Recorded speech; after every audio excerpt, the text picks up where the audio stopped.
नीट पेपरफुटी प्रकरणामुळे देशभरात लाखो विद्यार्थ्यांनी रस्त्यावर उतरून तीव्र आंदोलन केलं। जवळपास महिनाभर चाललेलं हे आंदोलन आता शांत होते न होते तोच आमदार रोहित पवार यांनी आणखी एका पेपरफुटीचा दावा केला। एमपीएससीच्या औषध निरीक्षक भरती म्हणजेच ड्रग्ज इन्स्पेक्टरच्या परीक्षेचा पेपर फुटल्याचा दावा त्यांनी केलाय। मात्र अवघ्या काही वेळातच त्यांचा हा दावा फोल ठरलाय। वास्तविक हा पेपर फुटला नसून कुणीतरी बनावट ईमेल केल्याचं उघड झालंय। त्यामुळे पुरेशी शहानिशा न करता प्रेझेंटेशनद्वारे केलेले रोहित पवारांचे आरोप तकलादू ठरले आणि या प्रकरणात आरोप, राजकारण आणि वस्तुस्थिती यातील गौडबंगाल पुढे आला। तर रोहित पवारांनी नेमके कोणते आरोप केलेत आणि त्यामागील सत्यता काय याबद्दल सविस्तर जाणून घेऊया आजच्या व्हिडिओतून। नमस्कार, मी अवंती भोयर आणि कॅमेऱ्यावर आहे सेजल जाधव। कुठल्याही स्पर्धा परीक्षांमधील पेपर फुटीचा विषय अत्यंत संवेदनशील आहे।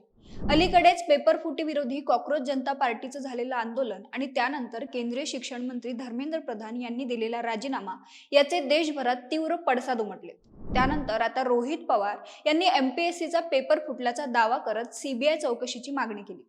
सर्वात आधी रोहित पवार नेमकं काय म्हणाले ते समजून घेऊया। एमपीएससीच्या औषध निरीक्षक पदाचा पेपर फुटला असून पेपर सेट करणारा व्यक्तीच फुटल्याचा आरोप रोहित पवारांनी केलाय। यात त्यांनी नंदुरबार मधील एका अकादमीचाही उल्लेख केला। या क्लासेसकडे 90% प्रश्न आधीच देण्यात आले होते। 22 मार्च रोजी परीक्षा होती आणि परीक्षेच्या 2 दिवस आधी म्हणजेच 20 मार्च रोजी काही उमेदवारांच्या मोबाईलवर प्रश्न आले आणि यातील एका प्रश्नपत्रिकेची किंमत 12 लाख रुपये होती असा दावा त्यांनी केलाय। रोहित पवार यांनी प्रेझेंटेशन देत या प्रकरणी अनेक दावे केलेत।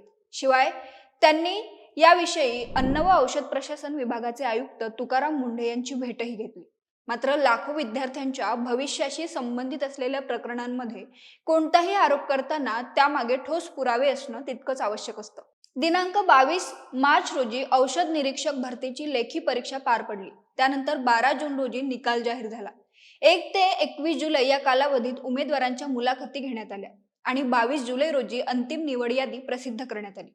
परंतु ही यादी जाहीर होताच 23 जुलै रोजी एमपीएससीला ईमेलद्वारे एक तक्रार प्राप्त झाली। या तक्रारीत परीक्षेपूर्वी काही प्रश्न आणि त्यांची उत्तरे व्हॉट्सअपवर व्हायरल झाल्याचा आरोप करण्यात आला होता। त्यानंतर एमपीएससीने तक्रारदाराला सर्व पुरावे सादर करण्यास सांगितलं।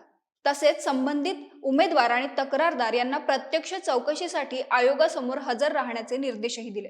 मात्र त्यापूर्वीच या घटनेला वेगळं वळण लागलं। संबंधित तक्रारदाराने एमपीएससीला आणखी एक ईमेल पाठवला आणि ही तक्रार बनावट असल्याचं सांगितल्याची माहिती सूत्रांनी दिली। पुन्हा लवकर परीक्षा होणार नाही म्हणून पेपर फुटला असं सांगून पुन्हा परीक्षा घेण्यासाठी हा बनाव रचल्याचं त्यात म्हटलंय। या संपूर्ण प्रकरणातून एक मूलभूत प्रश्न उपस्थित होतो।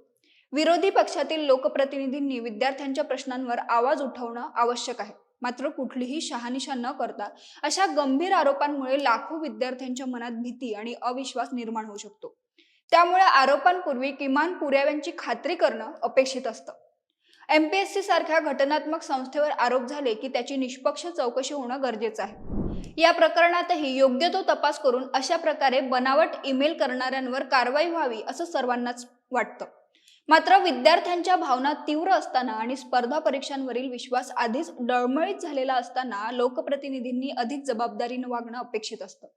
केवळ संशयाच्या आधारावर गंभीर आरोप करून परीक्षा व्यवस्थेवर अविश्वासाचं सावट निर्माण करणं ही योग्य राजकीय भूमिका ठरू शकत नाही।